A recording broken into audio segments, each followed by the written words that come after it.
There's a reason why money seems to flow effortlessly into some people's lives, while others spend years chasing it, working harder, trying more, and still feeling like they're always one step behind. And it's not just about opportunity. It's not just about luck. It's not even just about skill. There's something deeper happening, something most people never stop long enough to question. Because money doesn't respond only to what you do. It responds to who you are when you do it. Most people are taught to focus on action, work more, hustle harder, be disciplined. And while those things matter, they are only part of the equation. Because if your internal world is built on scarcity, fear, and doubt, your external results will eventually reflect that. Not immediately, not obviously, but consistently. Think about it. How many times have you seen someone make money and then lose it, or reach a new level, only to fall back into the same patterns? That's not coincidence. That's identity. Because at a certain point, money becomes a mirror. It reflects what you believe you deserve, what you feel comfortable holding, what you unconsciously allow yourself to have. And if there's a mismatch between what you say you want and what you believe you're worthy of, you will find a way, consciously or not, to return to what feels familiar. This is where most people get stuck. They try to attract wealth without realizing they're still thinking, feeling, and behaving like someone who expects lack.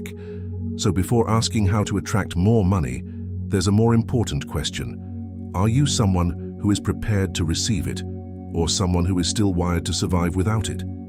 Because that answer changes everything. If you look closely, you'll start to notice that most people don't actually have a money problem. They have a perception problem. Because long before money ever shows up in your bank account, it shows up in your patterns.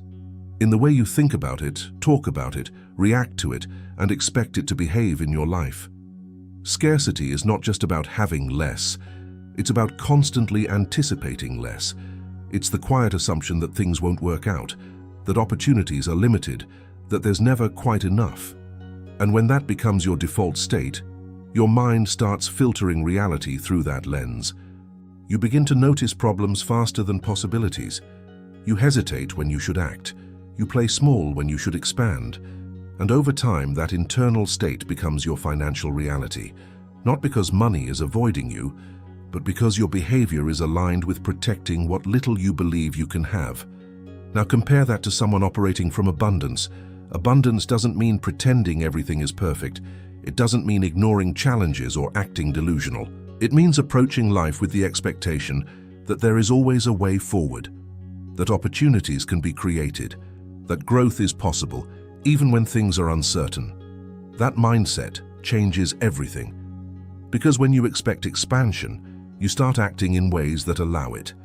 You take calculated risks. You invest in yourself. You move before you feel fully ready. And those actions, repeated over time, begin to open doors that once felt invisible. So the difference is not just what people have, it's how they see. And how they see determines how they move. At some point, you have to face something most people spend their entire lives avoiding.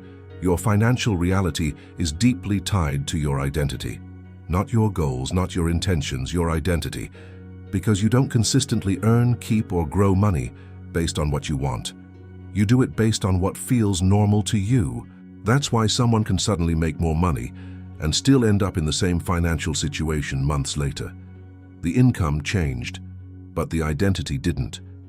If, deep down, you see yourself as someone who struggles financially, you will unconsciously recreate that pattern. You might hesitate when opportunities appear. You might avoid risks that could expand your income. Or even worse, you might sabotage progress the moment things start going well, simply because it feels unfamiliar. And unfamiliar feels unsafe. Your mind is constantly trying to bring you back to what it recognizes as normal, even if that normal is limiting, even if that normal is frustrating, even if that normal is exactly what you say you want to escape.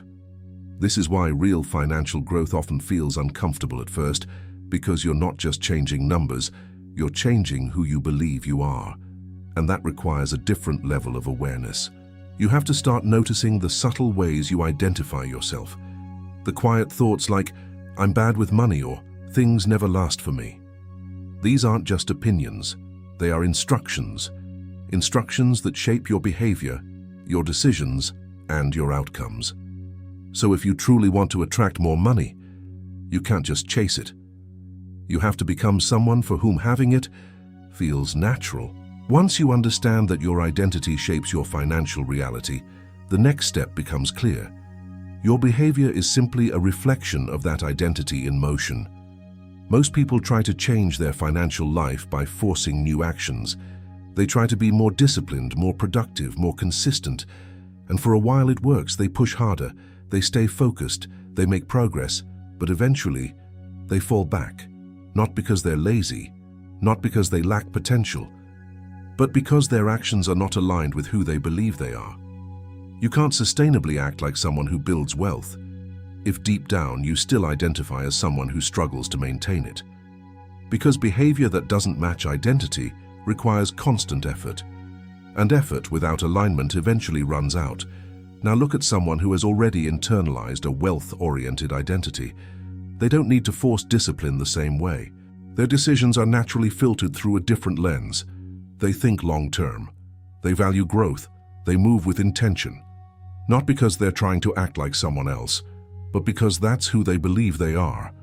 And that changes everything. They don't hesitate the same way. They don't settle the same way. They don't react emotionally to money the same way. Their actions become consistent, not because they're trying harder, but because they're aligned. So if you want to change your financial reality, don't just focus on what you need to do. Start asking yourself a different question. What would someone who is already financially stable consistently do in this situation? Because the more you act from that perspective, the more your identity begins to shift. And once that shift happens, your behavior follows naturally. Let's bring this into something real, something you can actually recognize in your own life. Imagine two people receiving the exact same opportunity to increase their income.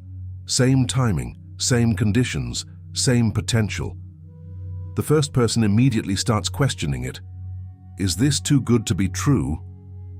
What if I fail? What if I lose what I already have? They hesitate.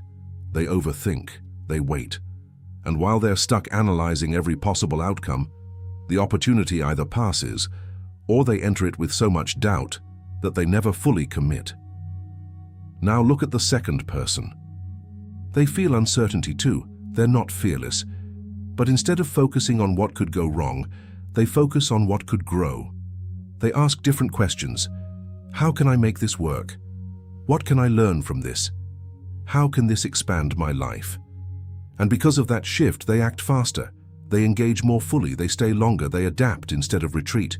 Same opportunity, different internal response, completely different outcome. This is how money actually moves in your life.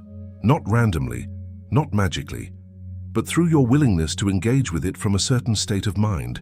Because every financial decision you make, whether it's investing, saving, spending, or stepping into something new, is filtered through your internal beliefs. If your default state is fear, you protect. If your default state is growth, you expand, and over time, those patterns compound. So when you look at someone who seems to attract money, what you're really seeing is someone who consistently responds to opportunities in a way that allows money to stay, grow, and multiply. So how do you actually start shifting into a mindset that attracts money and abundance in a real, grounded way? Not by pretending you're already wealthy, not by repeating empty affirmations you don't believe, and definitely not by ignoring your current reality. Real transformation starts with awareness, and then it moves into intentional direction. The first step is to become conscious of how you currently relate to money, not in theory, but in your daily life. Pay attention to your reactions when you spend, when you receive, when you think about increasing your income. Do you feel tension, guilt, doubt, or do you feel possibility? Because those reactions are not random. They reveal your internal conditioning. Once you see those patterns, you can begin to shift them, not by forcing positivity, but by creating new responses. When you notice yourself thinking, "This is too expensive," pause and ask, "How could I create the ability to afford this?" When you feel fear around investing in yourself, ask, "What version of me would see this as growth instead of risk?" These small shifts begin to retrain your perception, and from there, you move into aligned action. You start making decisions that reflect expansion, even if they feel slightly uncomfortable at first. You invest in your knowledge, you take calculated risks, you step into opportunities instead of waiting for perfect certainty. Because attracting money is not about waiting for it to arrive. It's about becoming someone who moves in ways that allow it to stay. And that transformation doesn't happen in one big moment. It happens in small, consistent decisions that slowly redefine how you operate. There's another dimension to this that most people underestimate, and it's the emotional relationship you have with money. Because money is not just numbers, it's not just transactions. It's deeply connected to how you feel about yourself, about your future, and about what you believe is possible for your life. You can say you want abundance, but if the idea of having more makes you feel anxious, pressured, or undeserving, there's an internal conflict. And that conflict creates resistance, not in a mystical way, but in a behavioral one. When you feel uncomfortable with the idea of holding more money, you unconsciously create situations that bring you back to what feels emotionally safe. You spend too quickly, you avoid managing it, you hesitate to expand, or you simply don't put yourself in positions where more could come in. Because your emotional baseline hasn't changed, and your baseline always wins. This is why some people make money fast, but can't keep it. It's not a lack of intelligence, it's a lack of emotional capacity to hold that level of responsibility, growth, and expansion. Abundance requires stability, not just financially, but emotionally. You have to become someone who can feel calm with more, grounded with more, responsible with more. Someone who doesn't panic when things grow, and doesn't shrink when things fluctuate. And that doesn't happen overnight. It happens when you start creating a new relationship with money. One that is not based on fear, urgency, or pressure, but on clarity, trust, and long-term vision. Because when your emotions are aligned with expansion, your actions stop resisting it. And that's when money starts to feel natural. At this point, it's important to confront something directly, because this is where a lot of people get stuck without even realizing it. The idea of attracting money has been distorted into something passive, something almost magical, as if thinking about wealth long enough will somehow make it appear in your life. And while your thoughts absolutely influence your direction, they do not replace action, they shape it. The danger begins when people confuse intention with execution, when they believe that visualizing success is the same as building it, that wanting more is the same as becoming capable of handling more. It's not. Money doesn't respond to desire alone. It responds to structure, consistency, and value.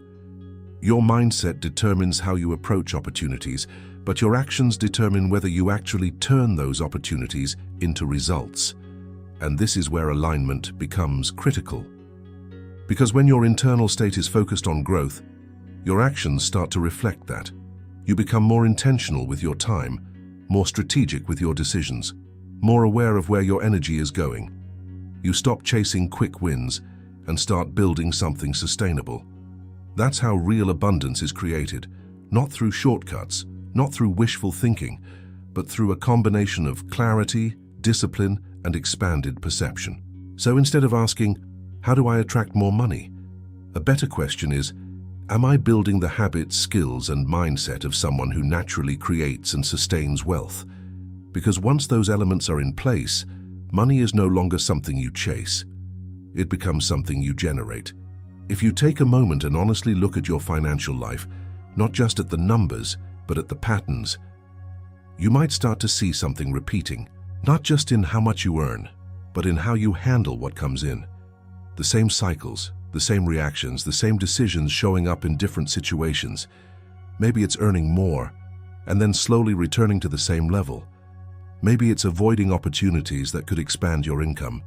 Maybe it's constantly feeling like you're almost there, but never quite breaking through. And after a while, it stops feeling like bad luck and starts feeling like something deeper. Because it is. Your financial life is not random. It's patterned. It reflects the level you are currently normalized to, not just financially, but mentally and emotionally. And the truth is, most people don't stay stuck because they lack opportunity. They stay stuck because they are unconsciously loyal to a version of themselves that feels familiar, a version that knows how to survive, but not how to expand, a version that feels safe in limitation, because it understands it. So even when growth becomes available, something inside resists it, not loudly, not obviously, but subtly, through hesitation, through doubt, through delay, and over time, those small moments of resistance add up. So the real question isn't whether more money is possible for you. It is. The real question is, are you willing to let go of the version of yourself that keeps recreating the same financial reality? Because real change doesn't just require new actions. It requires releasing old identities. And that is where most people hesitate. At the end of all this, attracting money is not about chasing opportunities, forcing outcomes, or waiting for the right moment to finally arrive. It's about transformation, a shift that happens internally, long before it becomes visible externally. Because whether you realize it or not, you are always moving in a direction. Every thought you reinforce, every emotion you normalize, every decision you repeat. They are all shaping the financial path you're walking on. And most people don't notice this process while it's happening. It feels subtle, almost invisible. Just small choices, small reactions, small patterns playing out day after day. But over time, those small patterns become a lifestyle. And that lifestyle becomes a reality that feels fixed, predictable, and often limiting. But the moment you become aware of it, everything begins to shift, not instantly, not dramatically, but undeniably. Because awareness creates choice, and choice creates change. You begin to notice when you're thinking from scarcity. You begin to recognize when fear is guiding your decisions. You begin to see where you've been holding yourself back, not because you lacked potential, but because you were operating from an identity that was never designed to expand. And once you see that, you can no longer unsee it. You start making different decisions, not perfect ones, but intentional ones. You stop reacting automatically and start responding consciously. You begin to move differently, think differently, handle money differently, position yourself differently. And slowly, your reality begins to reflect that. Not because something external suddenly decided to favor you, but because you became someone who naturally creates, receives, and sustains more. So, if there's one thing to take from this, let it be this. You don't attract money by wanting it more. You attract it by becoming someone who is aligned with it, someone who can hold it without fear, grow it without hesitation, and move with the certainty that more is always possible. Because in the end, money doesn't change your life. The version of you that learns how to handle it does. And once that version becomes real, abundance stops feeling like something distant and starts feeling like something inevitable.